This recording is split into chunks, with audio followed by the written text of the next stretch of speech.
I didn't flinch when the glass shattered. I didn't scream. I just stood there in the freezing cold warehouse of the San Francisco Flower Mart and watched my sister-in-law, Amber, swing a hammer into a vase of rare Ecuadorian orchids. It was 5.30 in the morning. The air smelled of wet earth, diesel fumes, and now the sharp green scent of crushed stems. "You think you're better than us," Amber screamed.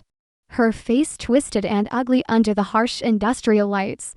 "Just because you sell flowers. Give me the money for my surgery, Sierra. I swear to God, I'll break everything you own." She raised the hammer again, aiming for a bucket of white hydrangeas. Beside her, my brother Travis held up his phone, filming the entire thing, waiting for me to crack. Waiting for the content. I looked at the $9,000 worth of destroyed inventory at my feet. Then I looked at them. My hands were steady. My pulse was slow. I didn't say a word. I just reached into my back pocket and touched the cold edge of the plastic card that changed everything. Before I tell you what happened next, and exactly what legal document was in my back pocket while she was screaming, drop a comment below. Let me know where you're watching from and what time it is for you right now. I want to see how far this story travels. I pulled my phone out of my back pocket. My movements were slow, deliberate. The way you move when you are trying not to startle a wild animal, or in this case, a wild, entitled relative with a hammer. Amber stopped screaming for a second, her chest heaving. She wiped stray hair from her forehead, smearing mascara across her temple. "Who are you calling?" she spat. "Mom, go ahead, call her. She'll tell you to stop being a selfish, which ain't give me the money." Travis laughed, panning his phone camera toward me. "Yeah, call Mom, Sierra. Tell her how you're hoarding the family fortune while Amber is suffering." I didn't look at them. I looked down at my screen and tapped 3 numbers. Not my mother's number, not my father's. 8. But, emergency, a voice said in my ear. "Police, fire, or medical." "Police," I said. My voice sounded strange to my own ears. Flat, hollow, completely devoid of the tremor that used to be there whenever I confronted my family. "I would like to report a felony vandalism in progress at the San Francisco Flower Mart. Stall 43. Amber froze. The hammer lowered an inch. "What are you doing?" I ignored her. "The perpetrator is still on the scene," I continued, reciting the facts like I was reading a supply list. "She is armed with a hammer. She has destroyed inventory valued at approximately $9,000. That is well over the $500 threshold for a felony charge in California. You're calling the cops," Travis shouted, finally lowering his phone. "Are you insane? She's family. She is an intruder," I said to the dispatcher, making sure my brother heard every word. "I am the owner of the business. I want to press charges immediately." I hung up and slipped the phone back into my pocket.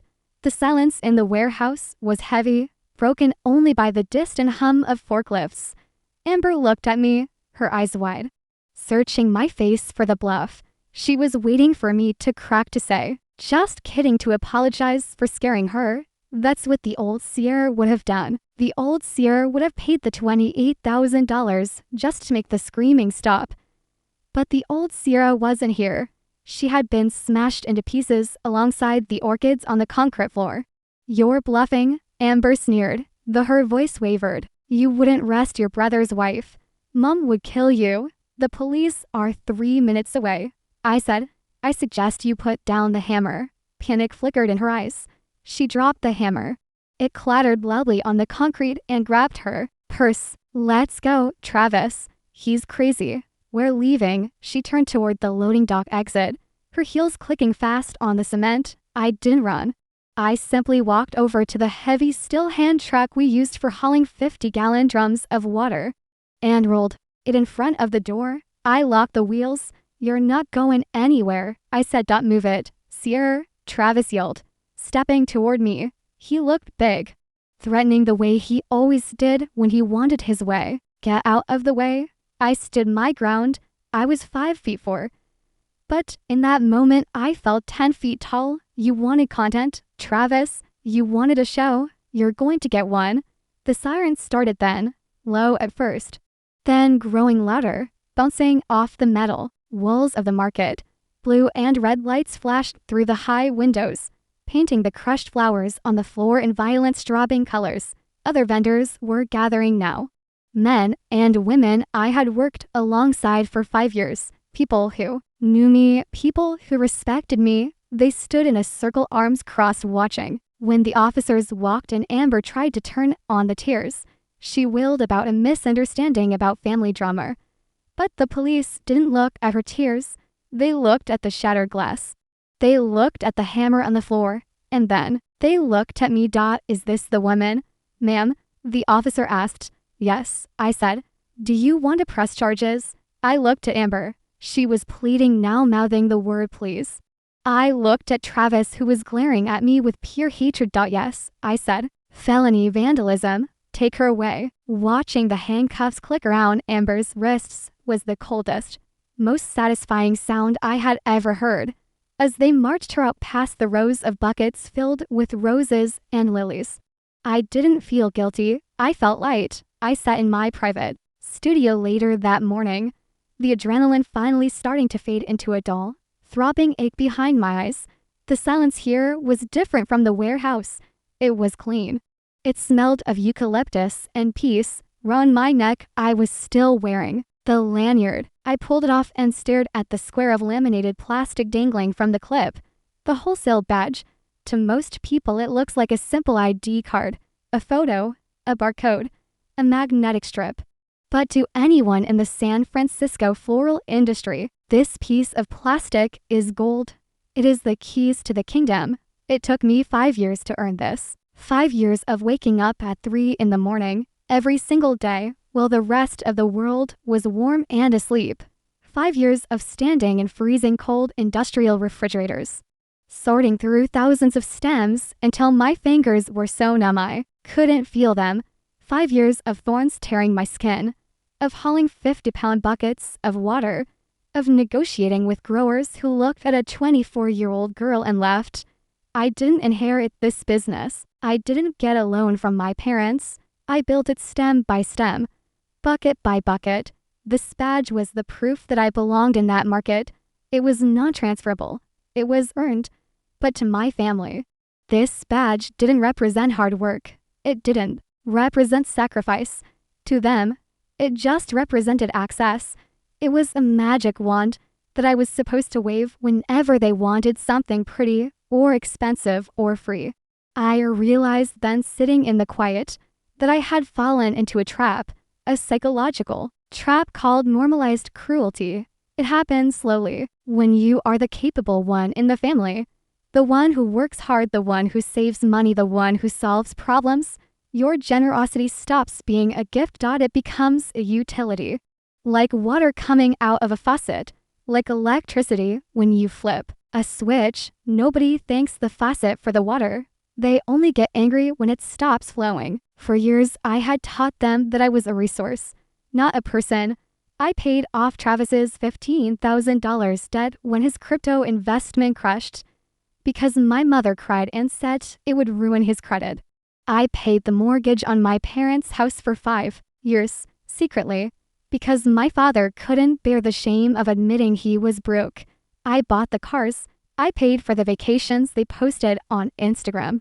I did it because I thought if I gave enough, eventually they would see me. Eventually they would respect me. But yesterday the bill had finally come due and the price was too high. Amber had cornered me in the loading dock, her eyes bright with entitlement. I need $26,000, Sierra. She had said, like she was asking for a stick of gum. I want the full mummy, makeover, lipo, veneers, the works. I need to look good for my brand deals. $25,000. That was my entire quarterly bonus. That was the money I had saved to upgrade my studio's refrigeration system. When I said no, she didn't ask why. She didn't care that I had been up since 3 in the morning earning that money. She just looked at me with pure, unadulterated rage and said, "You're so selfish. You have all this money sitting in the bank and you won't even help family." That was the moment the trap snapped open. I looked at the badge in my hand. It was scratched and worn around the edges. It was heavy. They didn't want a sister. They didn't want a daughter. They wanted an ATM that didn't ask questions. But the ATM was out of order, and the technician wasn't coming to fix it. They didn't. Knock. They pounded. It was 8 in the evening when the fists started hammering against my apartment door. I didn't need to look through the peephole to know who it was. I could feel the collective rage radiating through the wood. I opened the door and they surged in like a tidal wave of noise and accusation. My mother, Cynthia, led the charge. Her face was blotchy, her eyes swollen.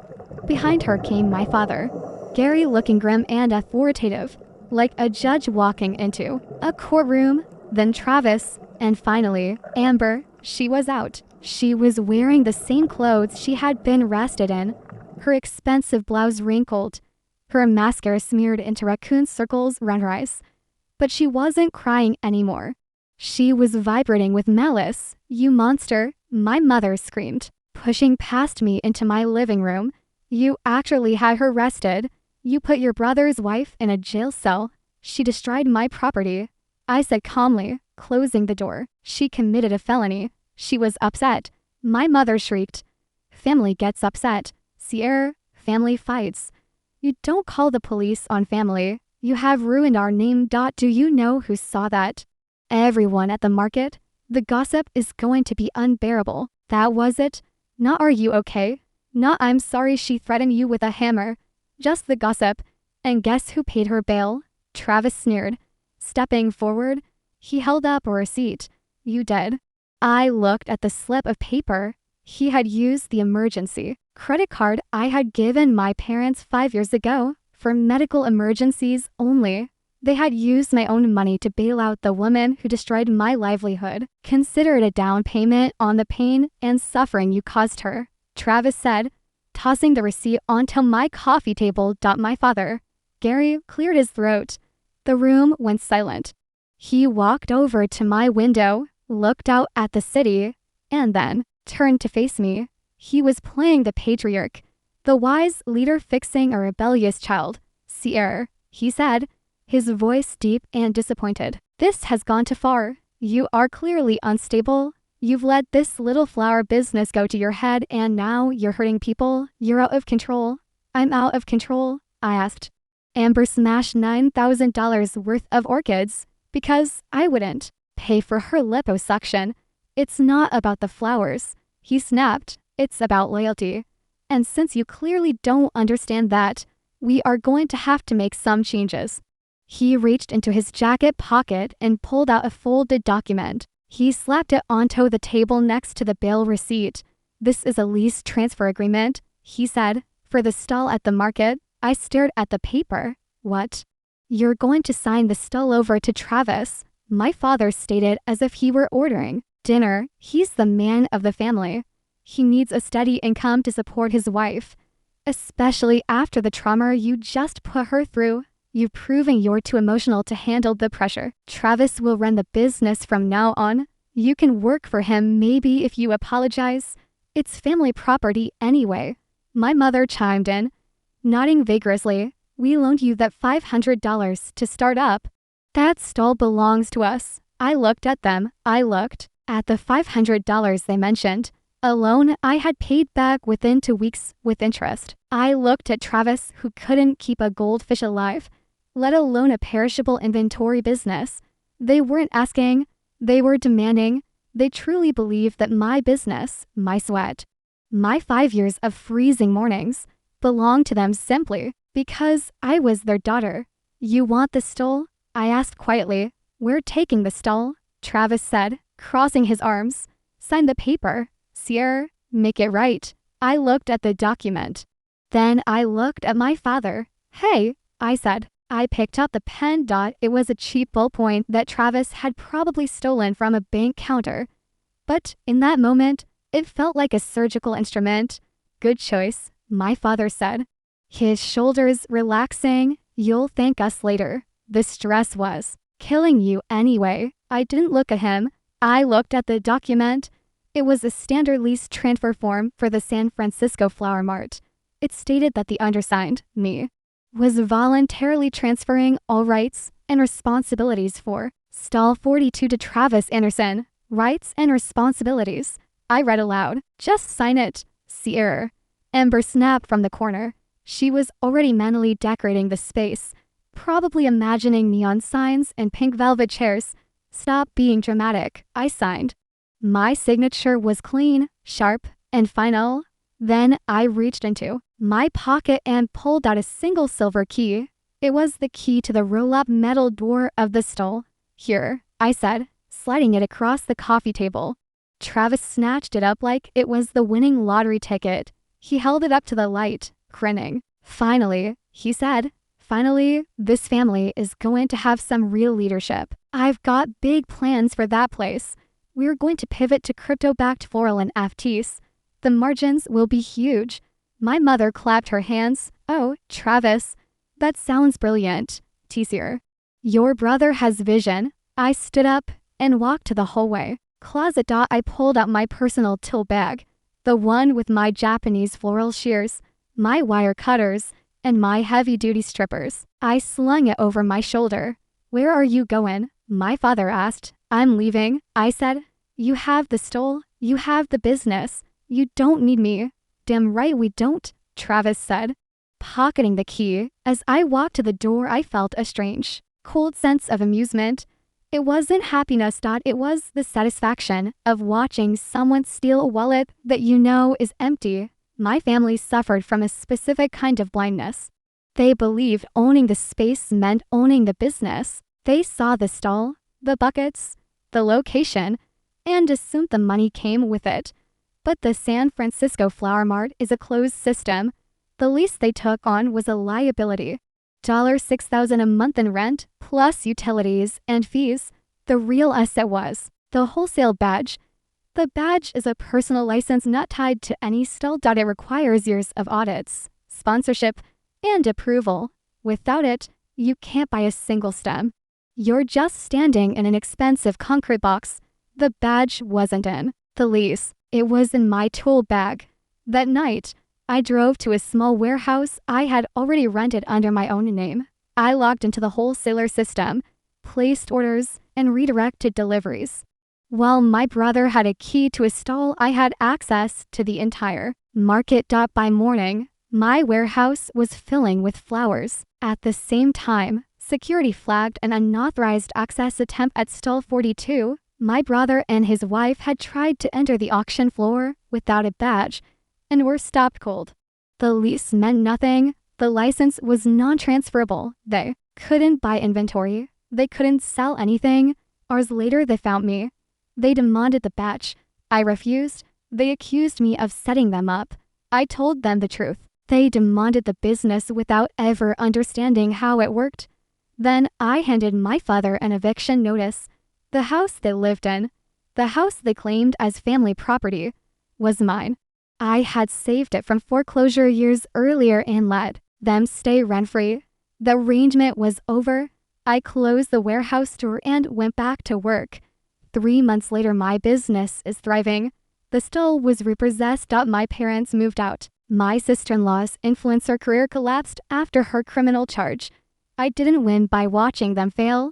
I won by stopping myself from being drained. Justice wasn't their downfall. Justice was my growth. You can't grow flowers in salted earth. Sometimes the only way to save the seed is to walk away.